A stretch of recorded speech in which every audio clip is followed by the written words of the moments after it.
Welcome back to Inside the Markets from GMS Podcasts, where freight earnings meet the long-term realities of ship recycling. This week, we turn to Athens, a city with shipping in its DNA and a front-row seat to global trade flows. Joining me is Vagelis Chatzigiannis, head of our Greece office, to unpack a market that is showing changing fundamentals since last week. Vagelis, great to have you. Thanks, Jamie. Great to be here. Before we get into recycling, give us the freight picture. How did the markets perform over the last week?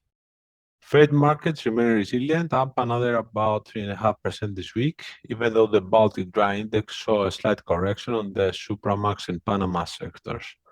Capes are doing the heavy lifting, climbing almost 1%. On the other hand, the freight rate for tankers continue to improve, especially on the crude side. How is that translating into the ship recycling market? Across the Indian subcontinent, we are seeing volatility in the steel plate prices, which sends mixed signals.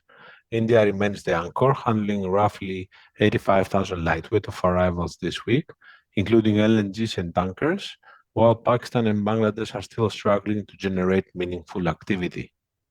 Let's break it down by region. Let's go to Bangladesh first. What is happening there?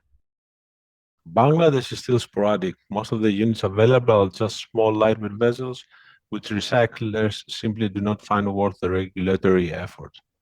Hong Kong convention-related approvals and paperwork are heavy, and the interim government is not pushing infrastructure projects that would boost the steel demand locally. Inflation has eased to about 8.3%, but the taka sits in the region of 1.75 to the dollar, and the local trade prices are flat at about $519 per ton, but with no real demand from rolling mills.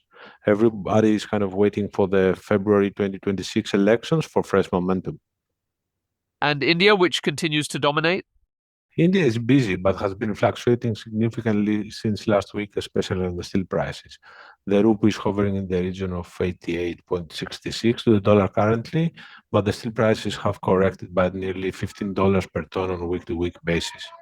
Nonetheless, Alang keeps attracting ships. This could be attributed either to the fact that the recyclers locally can accommodate sanctions vessels, or to a certain extent with a combination of the Hong Kong Convention, certified yards, and deep experience with LNG recycling. But while India could have been considered the safest bet until recently, the volatility being experienced could jeopardize its ranking in the subcontinent. Pakistan seems to be more stable recently. Is that converting into tonnage? Not really yet. Pakistan is curiously quiet with no arrivals for the third straight week. Steel plates remain the highest in the region of about $619 per ton, and the rupee is firm at 283.44. But the real hurdle is HKC certification and the taxes involved. Not a single yard is fully approved yet, but many are in the process of it. They're focusing on upgrading their yards and chasing larger lightweight units, but until there is some meaningful supply and certifications come through, activity will lag even with strong fundamentals. And what about Turkey? Turkey is still in a silent slide. The lira dropped again to 41.4 per dollar. The import steel prices fell for a second week. The EU approved plots seem to be struggling to absorb the supply of available tons currently. And for certain market vessels, it seems that the next available slots are only in 2026. Since we are currently experiencing limited supply due to the healthy chartering markets across segments, I think it is really important for the EU to consider expanding its list to other qualified yards in the Indian subcontinent that are up to the mark. Otherwise, when recycling activities pick up, there will be significant congestion in Aliaga, which is currently the only real option for EU-flagged vessels.